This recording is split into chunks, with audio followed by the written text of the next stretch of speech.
Suppose உங்கள் வீட்டில் இருக்கக்கூடிய உமன்ஸ் யாராவது பிஸ்னஸ் ஸ்டார்ட் பண்ணலாம் அப்படின்ற ஐடியாவில் இருக்காங்க, அதுவும் ஃபுட் பிஸ்னஸ் ஸ்டார்ட் பண்ணலாம் அப்படின்ற ஐடியாவில் இருந்தாங்க அப்படின்னா அவங்களுக்கு சென்ட்ரல் கவர்மெண்ட்டே 50,000 வரைக்கும் லோனை ஃப்ரிட்ஜில் இருந்து கேஸ் கனெக்ஷன் வரைக்கும் வாங்குறதுக்கு அரேஞ்ச் பண்ணி தருவாங்கன்னு சொன்னால் கேட்கவே ஷாக்கிங்காக இருக்கு இல்லையா?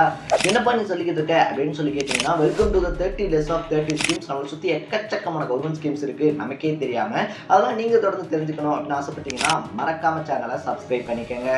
ஸோ இந்த ஸ்கீமை பார்த்தோம் அப்படின்னா அன்னபூர்ணா யோஜனா அப்படின்ற பேரில் தான் சென்ட்ரல் கவர்மெண்ட்டே ரன் பண்ணிக்கிட்டு இருக்காங்க. இந்த ஸ்கீமை பொறுத்த வரைக்குமே இது யாராவது உமன்ஸ் வந்துட்டு பிஸ்னஸ் ஆரம்பிக்கணும் அப்படின்ற ஐடியாவில் இருந்தாங்கன்னா உங்களுக்கு 18 வயசு ஆயிருந்தா மட்டும் போதும் 50,000 லோன் தருவாங்க. இந்த லோனை நீங்கள் திருப்பி கிட்டத்தட்ட 36 மாதத்துக்கு கொஞ்சம் கொஞ்சமாக கட்டினா போதும். அதாவது 3 வருஷம் பார்த்தோம் அப்படின்னா உங்களுக்கு டைம் அப்படின்றத தருவாங்க. வெளியே நீங்கள் யார்கிட்டாவது வட்டிக்கு வாங்கி அந்த வட்டி கட்டி கஷ்டப்படுறதுக்கு பதிலாக இந்த லோன் நீங்கள் வாங்குனீங்க அப்படின்னா உங்களுக்கு ரொம்பவே ஹெல்ப்ஃபுல்லாக இருக்கும். ஸோ இப்படிப்பட்ட இந்த லோனை பற்றி இன்னும் இன்ட்ரெஸ்டிங்கான விஷயங்களை நான் நம்ம கமெண்ட் செக்ஷனில் கொடுத்துருக்கேன். அதையும் போய் பார்த்துட்டு இதே மாதிரி உங்களை சுற்றி இருக்கக்கூடிய உங்களுக்கு தெரியாத கவர்மெண்ட் ஸ்கீம்ஸை தொடர்ந்து தெரிஞ்சுக்கணும்னு ஆசைப்பட்டீங்கன்னா மறக்காம சேனலை சப்ஸ்கிரைப் பண்ணிக்கோங்க. நாளைக்கு வேறு ஸ்கீமோட பார்க்கலாம். டாடா.